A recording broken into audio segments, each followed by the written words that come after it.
Hello and welcome back to this week's episode of the TF Cast. I'm Willis. Hey, Grum here. It's August 28th here in the solarium. I am, and and I am your host, Jacob Bases. Today we are so pleased to introduce you probably to Alex Lemmermann, Teenage Superman, with his new album, Endless Innocence. If we could, Alex, just introduce yourself to the audience and tell us the first three things they should know about Endless Innocence. Okay.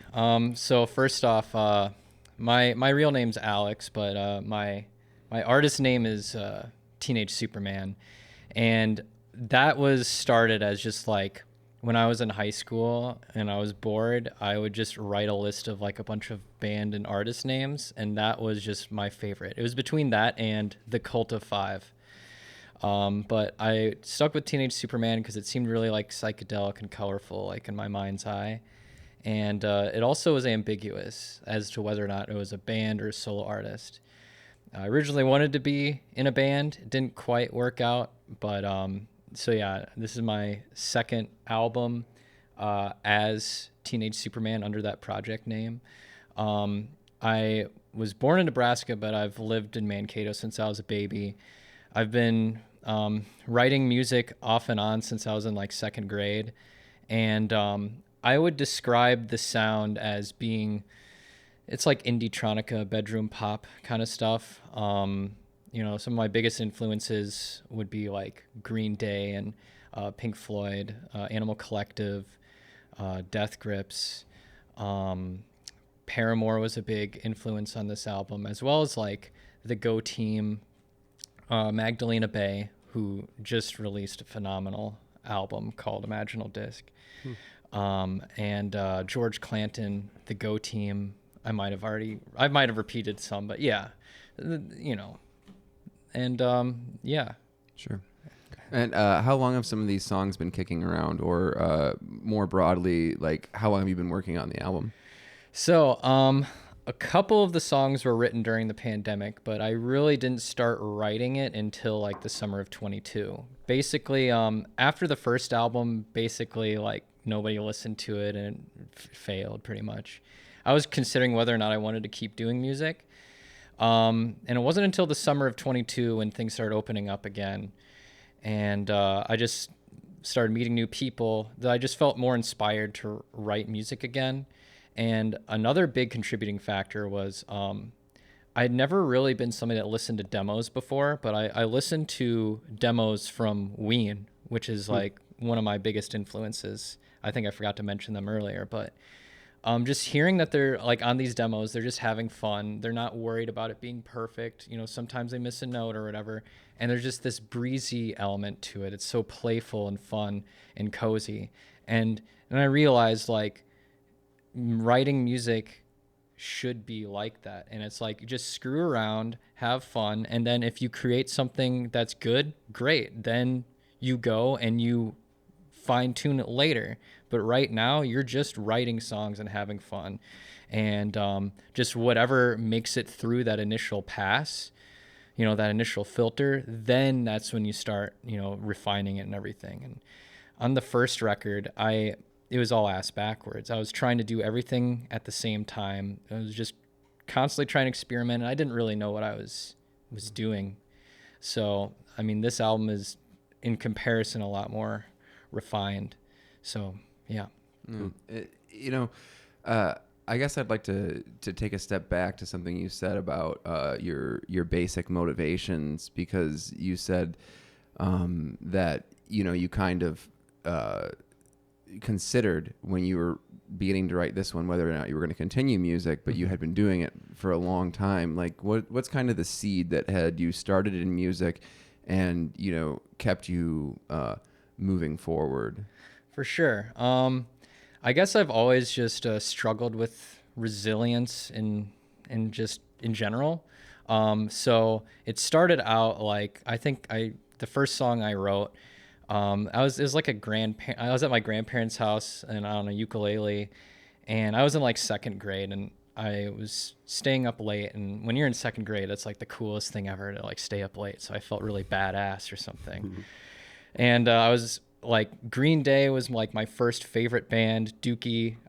I like to say I was born with Dookie in my hands. Sure. Because like as long as I can remember, we even listened to it on like road trips and stuff. And side note, I just saw Green Day at Target Field a couple weeks ago. They performed Dookie and American Idiot in full. Best concert I've ever gone to. But I wrote a song that was basically a ripoff of the hidden track All By Myself, but I can't even remember the lyrics. It was just about, staying up late. Obviously, I didn't know what the hell All By Myself was about in second grade. That was the first thing. But what got me really involved with it was like when I was in like third grade, I had really bad like behavior problems in school. And what they would do to calm me down is have me listen to classical music. And the classical music, it was just like one of those like 101 greatest classics, like very like, it's just the popular stuff. And I just fell in love with it like so much because it was so emotional and so epic. And the fact that there weren't words, it just kind of felt like it was like the soundtrack to the movie of my life or something. And it just really just opened up my mind to like what music could be. Because like before that, like I was used to like stuff that you'd hear on the radio. It was like thinking that there's only short stories and then suddenly you discover there's such a thing as novels. Mm-hmm. It's like, I didn't know music could do that and be so big and epic. So I started learning piano. I learned how to read music. And then I started writing music. And I even took some classes through a composition instructor at MSU. And I think she did it for free. But I kind of lost interest because, obviously like when you're in third grade and you're obsessed with classical music, it kind of makes you detached from everybody around you. So I was getting sick of that. I was getting sick of like listening to the same 100 songs over and over again. And also like my composition instructor wanted me to actually learn the songs I was writing. And I was like, well, I just want to focus on writing. I don't want to learn how to play it. No. So I stopped doing it for a while. And I like became obsessed with like video games for a while. It wasn't until I was in high school when I was like really like heartbroken because like this girl I had a huge crush on moved away. It wasn't until then that I was like, I need some release, and then I started writing songs. And around that time, that's when I got into Pink Floyd, which I would consider my favorite band of all time. In fact, I'll show you my one tattoo that I have yet, and it's the Dark Side of the Moon right there. So yeah. And that, once again, it kind of opened my mind to what music could be. I'd always wanted there to be an album that worked from beginning to end. And that was like my prayers were answered. And then from then on, it just became far more open to like different styles of music and everything. But I wouldn't say I really started focusing and honing in on writing music until about 2018, 2019. And here and there I'd try to like jam with other people and it just wouldn't quite work. I didn't have the patience to like have the foresight of like, okay, we're gonna suck this time. You just gotta stick it out. But yeah, I was just writing music, using like notation software like MuseScore, because that was what my background was in. Just figuring out the melodies and different arrangements on a keyboard. And then at the time I was using, I think it was called Acid Music Studio or something like that, just a really cheap DAW, and just like kind of assembling songs that way. And was this around when you were putting together your first album then? Yeah, this was during the first album, because the first album came out in 2020, like in August 2020, but I had worked on it off and on over a course of 7 years. And like I said, I didn't really know what I was doing. I was learning as I went, and I had a really hard time like getting it to sound what I heard in my head. Yeah. And it wasn't until like I started writing songs again in summer 22 that I was like, okay, I want to do this again, but I want it to be better. I want it to sound better. I don't want to stay stagnant and like flat. Like I want to grow this project. So I had all of these songs, that I had written, because I was writing a song a day just as practice, as an exercise. And I was like, okay, I have like, I could narrow this down to a whole album right now. So I contacted Mock Production Studios here in town because I saw like a flyer about them. And I was really nervous because I thought, okay, these are like far more experienced like people in music than me. I was afraid they're going to laugh me out of the building.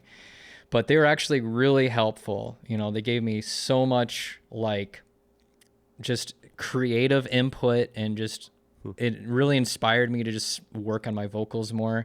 And it ended up that like the majority of the songs that ended up on the album weren't even written until after I had started recording the album. Oh, wow. Because just their creative input and like being in that environment, as well as like finally having the balls to get up on stage and sing my songs and just getting that live feedback. You know, I kind of had this sort of like stand-up comedian approach to where it's like, instead of just like writing it in a vacuum, it's like, okay, I have this song, we'll see if it works in front of a crowd. And there were a couple songs that wouldn't get much of a reaction, but I'd still be like, well, fuck you, I like it, I'm putting it on the album. But yeah, so like that really caused me to grow. And I feel like being in that environment, being around like equipment with people that know how to use it, as well as having contributors and collaborators like the guest guitarist Bruin Lepetit, who did amazing work. He has this awesome guitar solo on the song "I'd Die," as well as Daniel Tapia. He did guitar work on the track 4, Minnesota. Did an excellent job. Just the backing vocals and the input from, you know, Jacob G and then Demo, like they really helped, even though it was outside of what they normally make. And I had a hard time kind of explaining like what style I was going for. Like it ended up, you know, working better than I expected. Cool. That's So, yeah. really awesome to hear. Yeah. What was it like getting into those first couple live performances?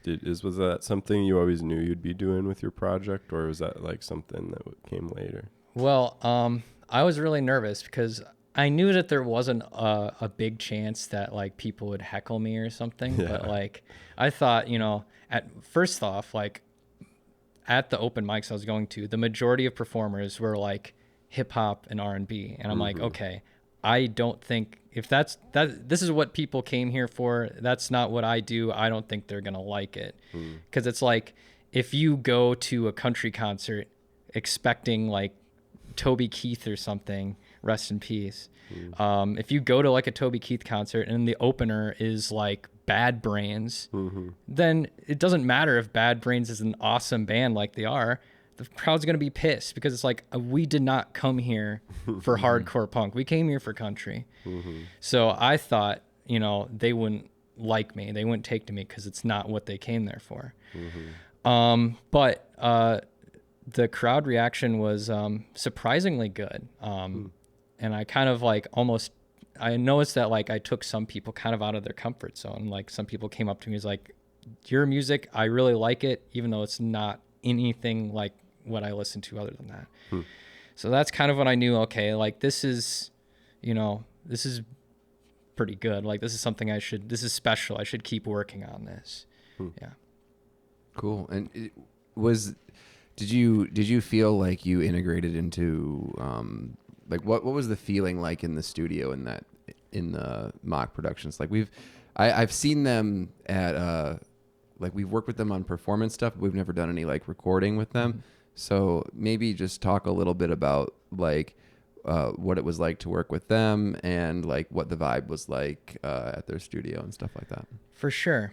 So I wasn't sure what the vibe was going to be. I was afraid that another thing I was afraid of is that like I would go in and they just hit record and just let me just record the worst possible songs ever, and not say anything and just say like, oh, it's pretty good. But no, they're really helpful. Basically, at first, yeah, I was skeptical. I was like, okay, yeah, these guys, they've never made anything in this style before. Are they gonna like? It could be. Like I was afraid, like even if it was like the greatest like alternative album ever, they wouldn't they wouldn't know. But no, they have a really good ear. They caught on. It took a couple sessions, but they caught on to like the vibe I was going for. And yeah, I mean, overall, it was just very helpful. It was a big learning experience for me to try to figure out like how to express and communicate what I was going for, because they were, they had like a more technical aspect and understanding of like how to record stuff. And I'm not the most technical person. I didn't go to school for sound engineering or anything. So it's like, I'd have to use a lot of like reference tracks. I'd have to be like, okay, the reverb on this vocal, it's not quite what I was going for. I'll just show you a song that has a reverb effect that I'm going for. So it's a lot of that kind of stuff, just a lot of mutual learning and growing. And it was usually like most of the album was just me and Jacob G in the studio there. So it was very small crew. And, yeah, I mean, they weren't afraid to like say like, this song isn't working, or, we might have to do these vocals another day because you just seem a little bit off today. And then, they just give tips on the technical aspects of singing and everything, which is something I'm still trying to improve on. But I do feel like there was a lot of growth from, when I started working on the album to when I finished it, because I ended up recording the vocals for every song, like across many different sessions. So Sure. What was the production timeline like? Well, originally I wanted the album to be out by like summer of 2023, but as like my voice kept getting better and as I like just my songwriting just improved and everything, I'd scrap a couple songs here and there. And really what it turned out being was like I could really only go into the studio about once a week, because they have all these other artists that they work with. So that was really all that they could fit me in for. And so it took, like a year and a half of recording and re-recording, but ended up being like a blessing in disguise because it would give me a lot of time to just kind of think about, what I had done in the studio and how I could make this vocal better. Maybe I should add this element to the mix, to the production or whatever. And just compositionally and all that, the extended time period I feel did end up helping the project in the long run. But yeah. What were you showing up with? Like, I know you mentioned demos, but were you showing up with demos that you'd created in your DAW and then kind of going from there? I know you also said that you ended up writing new a lot of songs, but what was your clay that you were working with? So what I would do is I would compose the different parts of the song, the drums, the bass, all that stuff. I would compose it on the keyboard, and then get it onto MuseScore, which is the notation writing software I've been using for like 10 years now. And then I would export it as a MIDI file, and I would put that MIDI file into Ableton. And that's where I would be able to edit the samples and the sound fonts and the different just tones that I would use. And then I would export all the different parts as separate stems. And then I'd either put it on a flash drive or put it on Google Drive. And then I would show up to the studio and I'd be like, hey, I've changed the drums on this song a little bit. Let's update it. And so it was a lot of just that, just like separating the instrumentals so you could just mess with it in many different ways to how we saw fit, Cool. So you were showing up with what was like a pretty good foundation of a track with the DAW. Oh yeah. Too. Cool. It wasn't very often that like in the studio, it happened sometimes that we'd be in the studio and be like, hey, I have an idea. Why don't we do this? And sometimes I'd have to just come back the next week with that piece. Yeah. But there was one time where we were working on the song Not the One, and during like an instrumental section, I remembered that I had like recorded, just for whatever reason, I just recorded like crowd sounds at like a party that I went to. And I was like, what if we put that in there and added some reverb to it? And it was just this spur of the moment thing. It was like a bolt of lightning. But usually I didn't really have the ability to, like, if I came up with an idea in the studio, it'd have to wait a week. So I'd have to let it simmer a little bit, the ideas simmer. And then as far as like having guest musicians, I'd have like a very general idea, and I'd like kind of write out the tabs for them to follow and jam with them a little bit.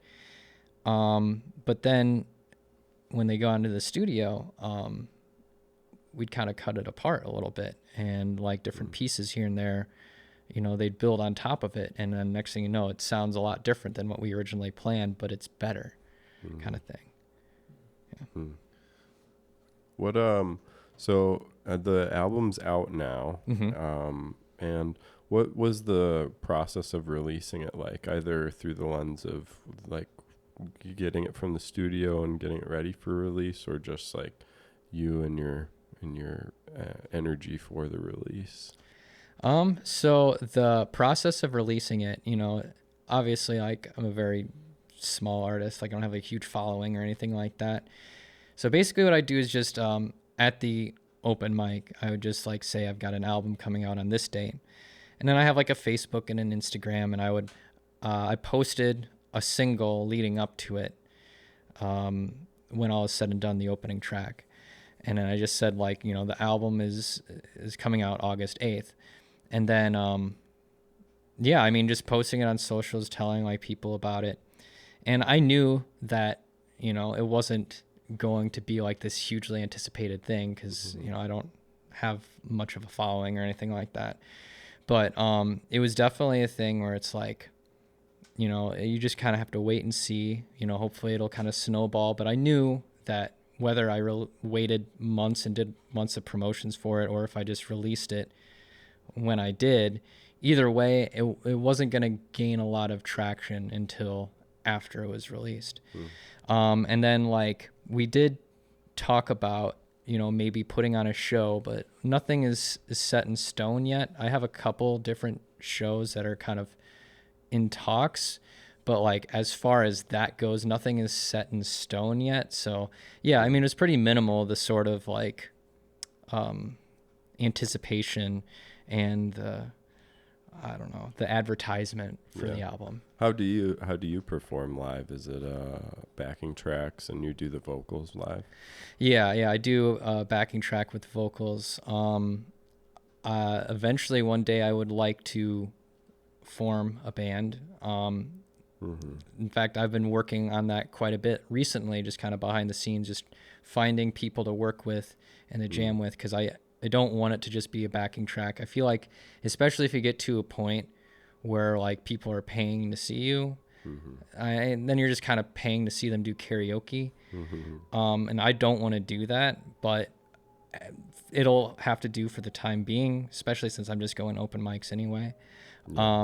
But yeah, I'd really like to incorporate more live elements. I'm really trying to get better at playing keyboards. I struggle with doing vocals and keyboards at the same time. I've tried it a couple times to mix results, but yeah. So for the time being, it's just live vocals in front of a backing track. Cool. So. What are all the music instrumental groups that you'd be looking for? It sounds like you might be doing it with some practice, the vocals and the keys. And then would you be looking for like drummer and bass and stuff? Or? Yeah, a drummer, bass, guitarist, and probably eventually I would love like a second person to do keys, because there is a lot of synthesizer and samples in the music.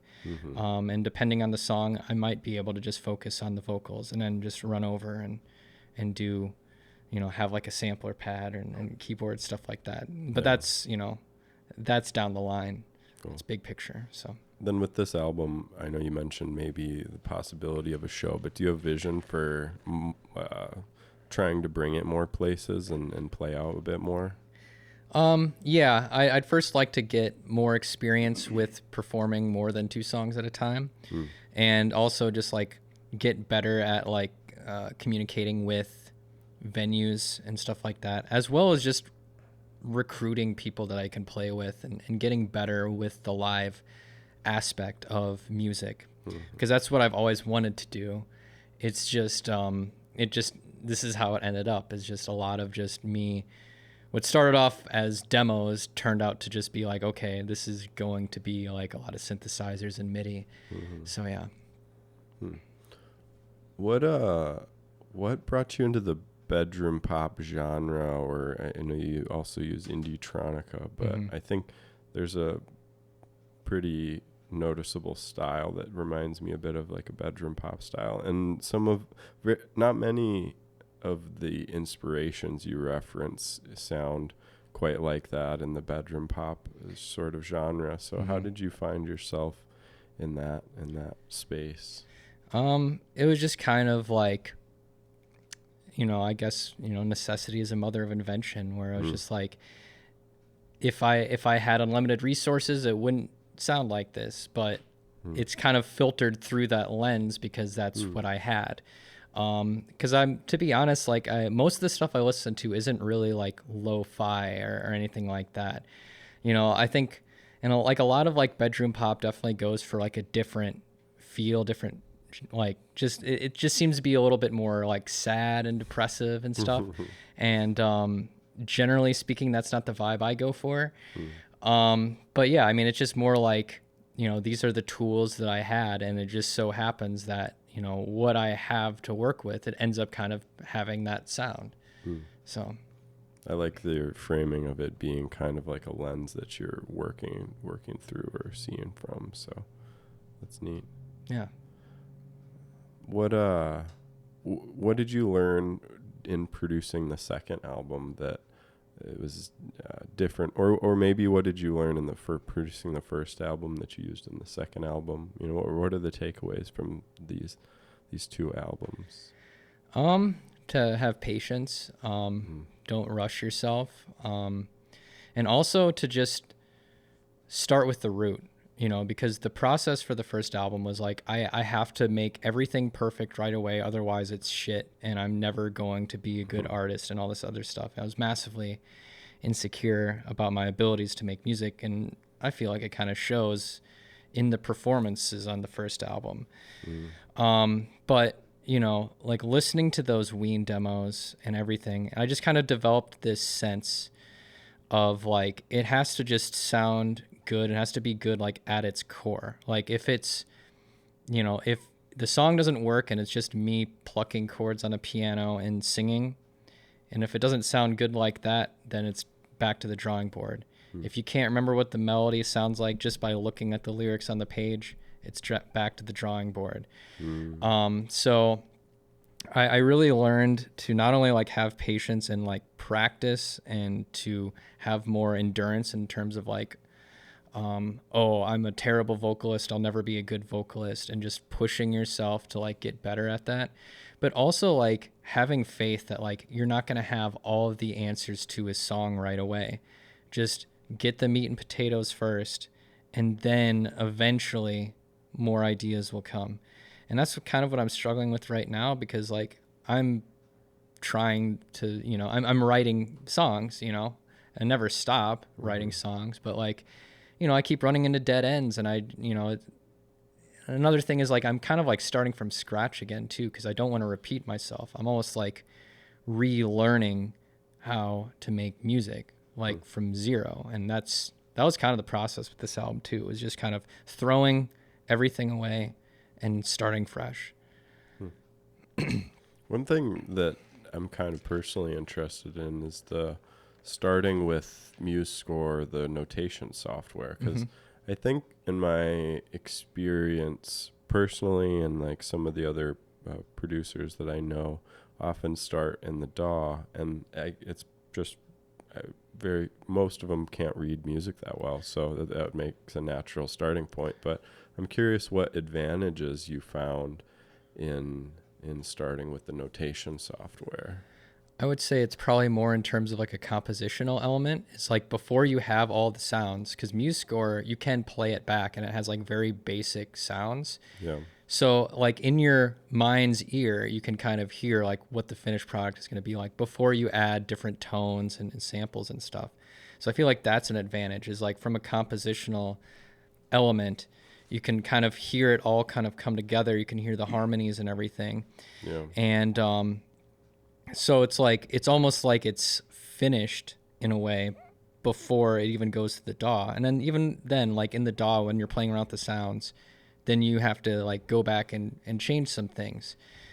But like, once again, it's the second layer. It's like getting that meat and potatoes. Like if it doesn't sound good with just the basic like MuseScore, like MIDI sounds, without any like flourishes or anything like that. Like if it's just like, I kind of have this like philosophy is like, imagine if the song was all just bleeps, like solid tones, would it still sound all right?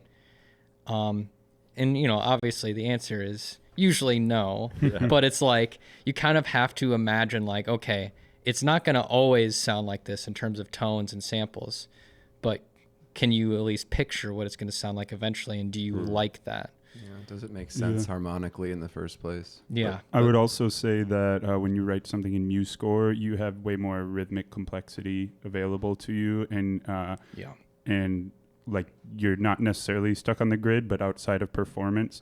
The other thing I really like about MuseScore is you can literally sit there, add a note to a chord, and push up and down on your keys until it sounds good, add another note on the chord. So like you can really sit there on one chord and be like, I want to get this harmony exactly right. Which that second one you can kind of do in a DAW, but not with the same like rhythmic complexity. Plus you can add accidentals, dynamics, all sorts of things, which all that stuff you can do in the DAW, but it's way more like click, drag, listen. Oh, it's like 1/32 off. Do I really want to send my grid down to 30 seconds so I can get this in the right place kind of thing? Yeah. No, that's really interesting. I know just from personal experience, like it's so easy to get caught up in the DAW, like tuning a sound. Yeah. Basically like have this hilarious experience where someone came over to my house and we were all like hanging out and they were like, hey, I want to like show you guys some production stuff. And then for the next hour, we just listened to them like tune some oscillator and a synthesizer. I was there. It was brutal. I was there. And we're like, dude, like no one wants to hear this. Like you're not making progress. You're not going to get anywhere in the next hour that anyone cares about. Like, you got to do that at home. Have you ever seen the FL Studio speedrunning videos? Oh, where people like because you know it has that 6 sequencer, that's why everyone likes it. People can like make songs in that with crazy complexity in like 1 minute, no exaggeration. They have like competitions for it now. Like FL speedrun competitions. That's wild. Cool. I have to go to one of those someday. Yeah. I mean, that's not quite where my skills are at. Like I'm very like slow in terms and very maybe not methodical, but like, you know, when I'm writing a song, I just kind of like almost go into this like trance where I have this intense focus of just like, and it's excruciating sometimes, like clicking and clicking and clicking over and over again, looking at this blank score and just be like, and you know, another thing I do is like, if I get bored looking at the score, I get bored easily just looking at, it's the same drum beat for this bar and this bar and this bar and this bar. So then it just incentivizes me to like add little bits here and there that change. And I feel like that, and that's what I always appreciate with music I listen to is hardly ever does the music I listen to, does it the same bass line the whole time. There's little differences here and there. And I feel like that's what keeps the song interesting is if you do that. So I feel like that's another advantage of using MuseScore is you can see very clearly like, this guitar line is the same thing repeated over and over again without any sort of flourishes or variations. What's your favorite Ween album? I love that. The Mollusk. I know it's like a very basic answer or whatever. I know real Ween fans say the Pod, but but here I'm sorry. I'm sorry. I love Ween. They are like a top 3 band, but I cannot get into the Pod. It is like overproduced lo-fi music. It's just drenched in effects. and everything is like, I don't know. I don't want to roast it too bad because I don't want the Ween army to cut my head off. No, but it's fine. yeah. It's fine. So yeah, like the mollusk, I really like that one. I feel like white pepper is very underrated as well. Is the mollusk the one with Ocean Man? Sure Yep, is. it has Ocean Man. It has Buckingham Green, the title track. It's gonna be all right. The Golden Eel. She Wanted to Leave, which is, oh my God, that is such a heartbreaking song. If you don't know, that's one of Jacob's favorite bands too. It So. is. Hell yeah! All right. I was gonna say to your point about like developing songs. If you hear the version of Buckingham Green on Live at the Cat's Cradle, Ooh, yeah. like, and then go to what ended up on the album, Yeah. like that idea of like them having like fun and like it just being awesome, and then like what they went to. Because I like one of my like top probably 10 Ween songs is Buckingham Green. Yeah. But like those early versions of it are so sick. You know, it's funny you bring that up because like a big reason why I started listening to their demos was because I heard all these people saying like, you know, my favorite song is Kim Smoltz. And I'm like, or my favorite Ween song is Kim Smoltz. Is like, that's where is it? I don't see it on Spotify anywhere. It's like, oh, it was never officially released. It's not even on any of their live albums, I don't think. I could be wrong because they have quite a few live albums now. But I was like, oh, this song is actually pretty kick-ass, and it was never officially released. Maybe I'm missing on like a secret gold mine of like unreleased tracks, which before that, I mean, it kind of blew my mind because I always thought like, okay, well, if it wasn't released, then it's probably not worth listening to. Yeah. Like, why eat a cake that isn't finished baking, you know? But then, yeah, I mean, it just totally blew my mind and opened my mind up to like what the process of music could be. I don't think you could stop those guys. You know, like they're going to play music and when they get tired of something, they're going to stop playing it. Yeah. You know, or like they're just going to do exactly what they want. Yeah. So I can easily imagine that they probably just have tons of stuff from when they were young because they grew up together. Yeah. And that's the thing is like, so I've seen Ween twice and they are a band where they never have the same, like for viewers at home who don't know, I know, you know, they never have the same set list twice. You could see them 2 nights in a row and you wouldn't hear any of the same songs, probably. Maybe a couple, and on top of that, they play for 3 hours and it never gets old. It never gets old because they're just having a great time. They know exactly how to throw a show and they're just very talented. And yeah, I mean, that's kind of like my dream is to like kind of be on that level because they have this cult following and they're playing these huge venues, but they're not like, you know, they can live their lives without people harassing them, you know, as far as I can tell. I mean, I mean, I'm not even sure if I would recognize, you know, I would probably recognize Gene Ween if I saw him on the street, but most people wouldn't, you know, because I want to live my life. He kind of just looks like a dude. I mean, Yeah. I think Diener's easier to like. He looks weird. Yeah, he's like a weird looking dude, but in a cool way. You know, one of the biggest like compliments that I ever got was one of my friends said that I reminded him, like I kind of looked like Gene Ween. I was like, like I blushed. I was like, what? You know, it's like I look like Gene Ween. Like obviously, clip that and send it to Gene. Yeah, like in his younger days. Obviously, I'm not like bald and gray yet. You know, maybe someday. You never know what's going on under this hat, but no, because I was when I ran into you in public before speaking to this, like, and you told me to listen to the album, and I did, and you gave me that Favorite reference, and the only 2 bands you told me about were you were like, oh, I really pulled a lot from Ween and Glass Animals, and I'm like, Glass Animals, no.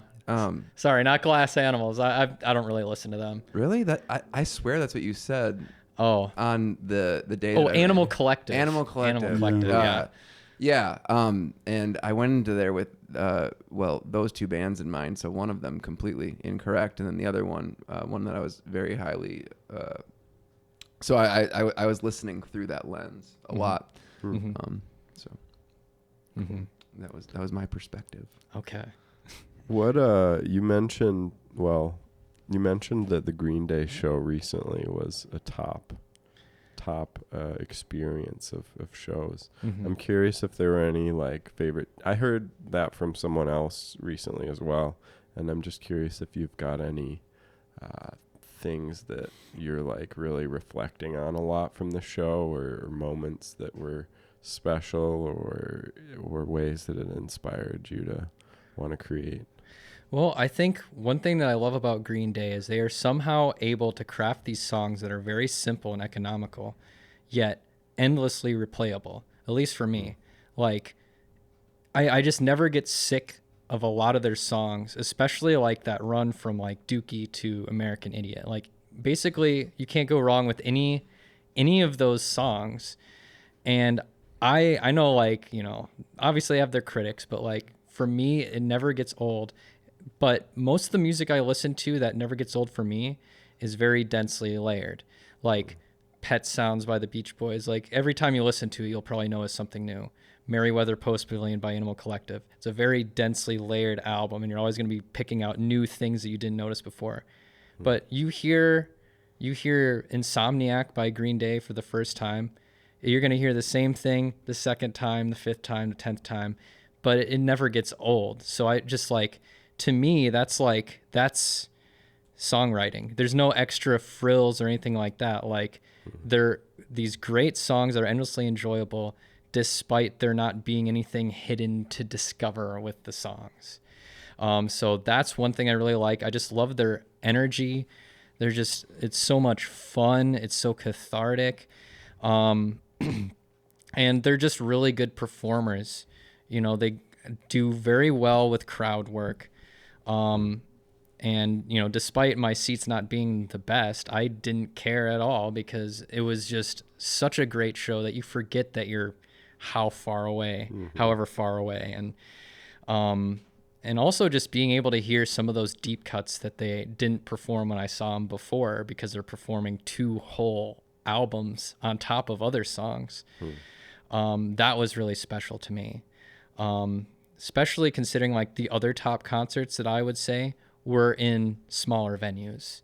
Like when I saw Death Grips in 2017, before this, I would have considered that. I mean, there's probably a tie. It depends on the day. Yeah. It might be recency bias for the Green Day concert, but like that Death Grips concert was mind blowing. That would be awesome. I regret not having seen them.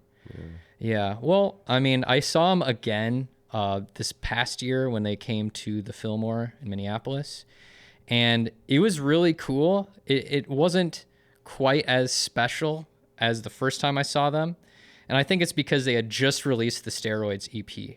So like, but you know, this time they weren't performing any new songs. It was all stuff that had been around for a while. And what was interesting is they had a guitarist with them, and so it kind of changed like the sound of some of the songs, because they added a guitar to it when before it was just like synths, you know.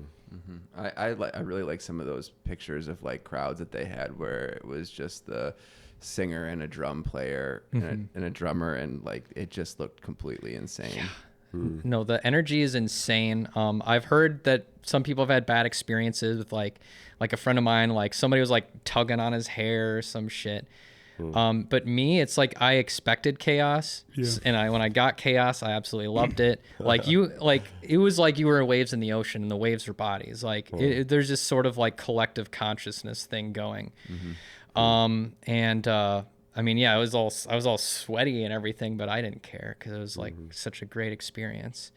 Another notable show I want to bring up is when I saw Animal Collective in 2016, because that was the first time I ever went up to Minneapolis for a concert. And I was like a freshman in college, and they had just released their Painting With album, and just the visuals that they had, and just it was really trippy, and it was just really fun, and yeah. I've only seen Panda by himself, but that was sick, so I can't imagine seeing them both. No, I'd love to see Panda Bear too. I don't know the last time he went to the cities or anything like that, but yeah, I must have, it must have been like 2012, 2011, like forever, like right after I first learned about him. Well, that was before I even knew him, and I was in high school, so I probably wouldn't have even been able to go to the show. But Panda Bear, his solo work is also a big influence of mine too. I like it a lot. A little bit back to your recent album release with titled Endless Innocence. Mm-hmm. What, if any, is like a theme of the album or kind of the story you're trying to tell through it? I was battling with growing up because I'm 28 now. When I was making the album, I was like 26, 27. And I just felt all this pressure of like, when you are an adult, you have to do this, this, this, and this. You have to get a shitty job that you hate. You have to save up for a house. You have to get married. You have to have kids. You have to get a nice car. You have to do this. You have to do that. You basically have to make your life this shitty, boring mess because that's what you do when you're an adult is you don't have fun anymore. You can't be childish anymore. And I was like, so I was looking at that. And I was also looking at how like some of my other friends were kind of like in somewhat of arrested development. Maybe they didn't have a job or they didn't have a car or anything like that. And I was just looking at the two and I was just like, neither of these options seem good to me. Like, I don't want to just become somebody that isn't really doing anything, but I also don't want to become locked into this bullshit societal expectation of like, this is what you do when you're 28. So I just didn't want to lose that sense of like experiential joy and exploration and being open-minded and all of that. I didn't want to lose that. And like these songs, I guess it was more for me to remind myself, like, just because you're growing up, you're growing old doesn't mean you have to grow up. Like, you can still be open-minded. You can still experience new things and be present in the moment. And I guess I just kind of wanted to like share that with the album. I just wanted people to remember, like, you can be childish. Like, you don't have to just be a slave to whatever bullshit societal expectations tell you have to have. You don't have to tell people that the Pod is your favorite Ween album if you don't want to. Yeah, exactly. Well, I feel like this might be a good note to get out anything you want to say, or where can we find you? Where can people find out more about Teenage Superman? And is there anything else you would like to make sure you say before we sign off? For sure. A couple things. You can find me. I have a Facebook page, Teenage Superman. I have an Instagram, Teenage Superman 64. You can find me on Bandcamp under the name Teenage Superman. I'm on all streaming platforms. The social media sites is where I'll be posting any updates on potential future shows. Like I said, I don't want to announce it until all the details are ironed out, but I'm in the process of getting some set up. And also, as for what I'm doing next, it may or may not be under the name Teenage Superman, but I know I don't want to do it all by myself anymore. So I'm not quitting music or anything, but like whatever I do next, I want it to be in a group, in a band. So it might be under a different name. I don't know, but I'm not finished. I'm just getting started. Sure. And that project's going to live on too. Like you're not, like, regardless of whether or not you do that, like Teenage Superman is still a developing project. Yeah. Okay. Sick. And I just don't know what it's going to look like in the future.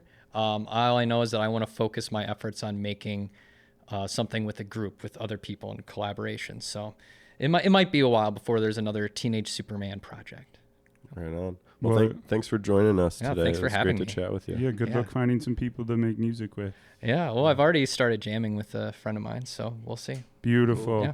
Bye. Bye-bye. Bye-bye.